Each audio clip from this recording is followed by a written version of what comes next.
meus caros alunos, voltando, né? Para que a gente possa estar aí dando continuidade ao nosso tema ditadura militar no Brasil. E nós vamos estar começando tentando entender por que alguns jornais, revistas, né, artigos, apostilas, eles fazem uso de dois termos, né? Que é o golpe civil-militar ou ditadura civil-militar. Por que esses dois, né? Então vamos lá.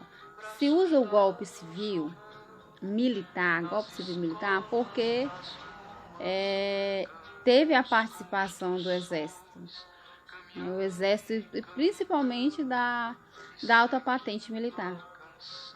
Mas também ele é civil porque foi um golpe que teve a colaboração de grupos da sociedade civil.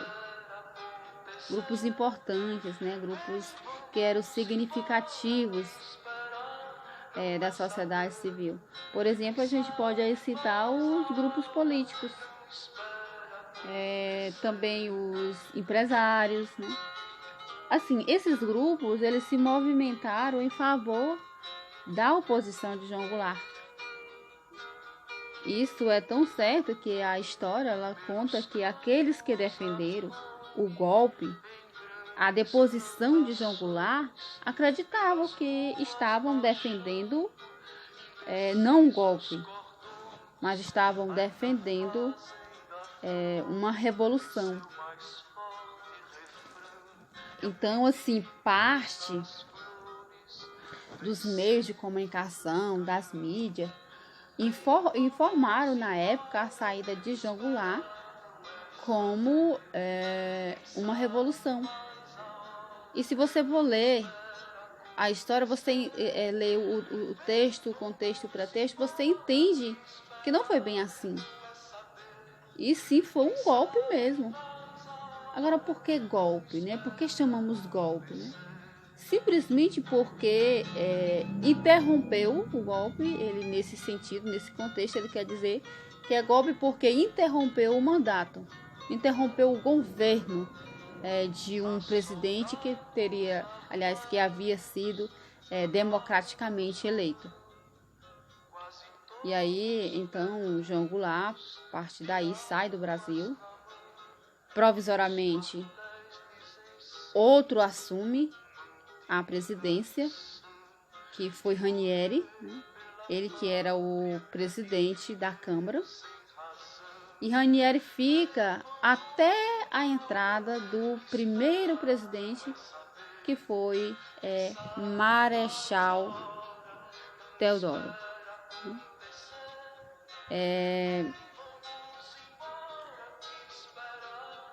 Aliás, Marechal Castelo Branco, né? Como está escrito aí no slide, desculpa, né? Marechal Castelo Branco. Agora, uma coisa interessante que aconteceu nesse período, que antes que Castelo Branco assumisse, foi assinado o primeiro ato institucional, que, como vocês estão vendo aí no slide, o AI de número 1. Abrirei agora um parênteses para estar colocando para vocês que durante esse período também, assim, por uma boa data, o Brasil ele teve um período assim de bipartidarismo, que durou 12 anos, né? Entre 1966 a 1979. E deixa eu só passar um pouco aqui para vocês, para a gente já ficar lá no slide que a gente vai mesmo tá comentando daqui a pouco, né? Só corrigindo um pouco aqui Pronto, né? Quando havia apenas esse grupo, ou apenas 2 grupos, por isso que a gente chama que é bi, né? Havia a Arena, que é a Aliança Renovada Nacional, e o MDB, que é o Movimento Democrático Brasileiro, né? O bipartidarismo ele foi extinto em 1900, se eu não estiver enganada, em 1979. E em 1985, os partidos autodenominados socialista e comunista também foram legalizados, né? Aí a gente vê, né, que o modelo atual brasileiro, ele é baseado no pluralismo. Ou seja, significa que, por lei, é permitida a criação de vários partidos, né? Por isso nós temos aí o PT, o PSDB, o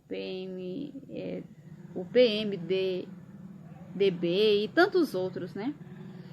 O bipartidarismo, ele é adotado durante a ditadura, viu? Para que a gente não esqueça, ele é adotado nesse período da ditadura. E prevê a participação de apenas 2 partidos. Por isso nós tínhamos a Arena e o MDB, em que o primeiro lugar assumia o governo e o segundo passava a ser a oposição chamada oficial institucionalizada, né? Então, só para abrir esse parênteses, para a gente, que nesse período só era permitido apenas dois partidos, né? E aí ficou aí por 12 anos, né? Aí a gente vai agora passar para os 5 presidentes militares, né? Os 5 presidentes militares que nós tivemos durante a ditadura militar. Nós tivemos Castelo Branco, de 1964 a 1977. Nós temos Corte Silva, Médici, né, que também tem aí seu período. Geisel, nós temos João Figueiredo. Então, esses, né, foi os cinco presidentes, né? E essa nossa ditadura, ela durou 21 anos, né? E dentro desses 21 anos, nós tivemos aí 5 presidentes, né? Então, foram, assim, anos difíceis, foram anos de torturas, foram anos de repressão, censura. Também conhecido como ano de atos institucionais, né? Os livros, eles comentam muito sobre os 5 primeiros, mas nós tivemos aí mais de 16. Os mais conhecidos, na verdade, o mais conhecido, né? O mais forte, talvez, por ter uma linha mais forte, foi o ato institucional de número 5.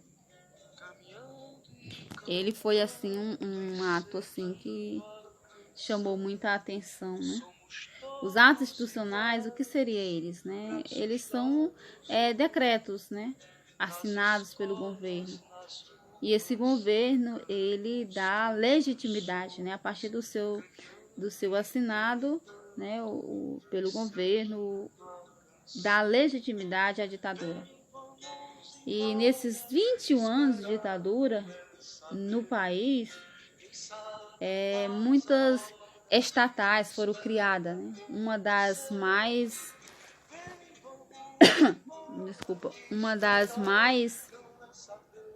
conhecidas foi a Embraer. Nesses anos também foram feitas, assim, grandes obras, né, no Brasil. As conhecidas são várias, mas a gente tem uma das mais conhecidas, que é a Ponte Rio-Niterói e a rodovia transamazônica, né? Essa rodovia transamazônica, ela liga o Nordeste ao norte do Brasil. E aí a gente vai vendo que tem várias outras obras, né? Também foram feitos investimentos, né, em usinas hidrelétricas, na energia nuclear. Outro aspecto, assim, importante que a gente deve falar sobre foi o aspecto a ser considerado como um milagre econômico, né? A gente percebe aí que a gente teve muita coisa nesse milagre econômico durante nesse período. Mas vamos ver o que foi que esse milagre econômico ele trouxe, né? Ele ocorreu principalmente durante o governo de Médici. E o que ele apresentou? Ele apresentou, assim, um aumento, assim, muito importante, muito elevado, um aumento significativo do produto BIP, né? Que é o Produto Interno Bruto. Só que o aumento do BIP, veja só, ou seja, esse milagre, entre aspas, colocado, ele não foi, tipo assim, vivenciado, né? Ele não foi vivido, ele não foi sentido pelos grupos do Brasil, quero dizer, os grupos sociais. Mas por quê? Simplesmente porque ficou muito concentrado. Ou seja, era muita coisa concentrada na mão de poucos. Porque para promover esse aumento do PIB, olha o que acontece, né? A nossa dívida externa, ela aumenta. Ela aumenta de uma forma elevada, de uma forma considerada. E essa renda ficou concentrada nas mãos, né, de pequenos, né? De pequenos no sentido de pequenos grupos, né? E aí, quando os grupos sociais foram sentir essa dura, essa consequência do milagre econômico, já foi aí no início da década de 80. E aí, meus amigos, tivemos assim um índice muito grande, um índice muito índices infracionários, né? Nós tivemos aí uma situação de pobreza. Na verdade, não é nem pobreza, nós podemos dizer que é uma situação realmente de miséria mesmo, essa é a palavra. Então, muito alarmante, né? Nós tivemos nesse período aí. Aí a gente também percebe que há uma questão da desigualdade, né? A gente já percebe aí nitidamente. Ainda no governo do presidente Médici, né? Durante a ditadura militar, acontece algo assim fantástico para nós brasileiros. É uma festa, né? Tivemos aí um efeito esportivo que foi utilizado assim como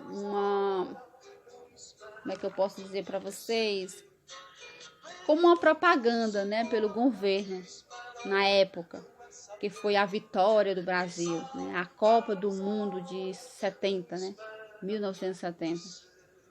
A seleção brasileira, nessa época, tinha jogadores muito considerados, um deles era o Pelé, considerado por nós, né, pelo Brasil, na verdade, o rei do futebol. Então, o Brasil ele foi para o país, para o México. Ele foi disputar a final da Copa do Mundo. E ele foi disputar contra a Itália. Acabou aí vencendo. Quem nessa época vencesse levava o título de tricampeão, né? O Brasil levou, levando assim o tricampeonato mundial. Na época, o governo usou esse feito esportivo, ou seja, esse ganho, essa vitória, para fazer assim uma propaganda. Na verdade, era uma forma de tampar panos, né, a ditadura militar. Foi nesse momento que surgiu aí o slogan "Pra frente, Brasil". E surgiu outro aqui, se eu me falhou a memória, que foi o Brasil, ame-o ou deixe. Na verdade, essas frases, elas são muito pontuadas, né? São frases muito pontuadas. Pra frente, Brasil. Olha a outra, Brasil, deixe-o. Aliás, ame-o ou deixe-o. Então, são frases realmente bem pontuadas, né? Em relação a outro fato importante que é preciso a gente destacar, são os nossos artistas, né? Esses artistas que defenderam, que resistiram, né? O período da ditadura. Mas aí esse ponto nós vamos estar falando no terceiro slide, que aí a gente vai estar concluindo, porque já falta bem poucos slides para a gente concluir, tá bom? Espero que até aí vocês tenham entendido, né? a gente termina bem aí o nosso segundo slide, falando sobre a questão da Copa, né, de 70, né? Vamos deixar aí dessa forma. E a gente vai dar continuidade no próximo slide com esses artistas aí que vocês podem ver, que são muito mais, tá, pessoal? São muito mais que a gente tem, que fala sobre canções de encorajamento, né, a toda a população. Então, a gente fica por aí e a gente pode estar concluindo daqui a pouco, já já, o nosso próximo slide, tá bom? Até já!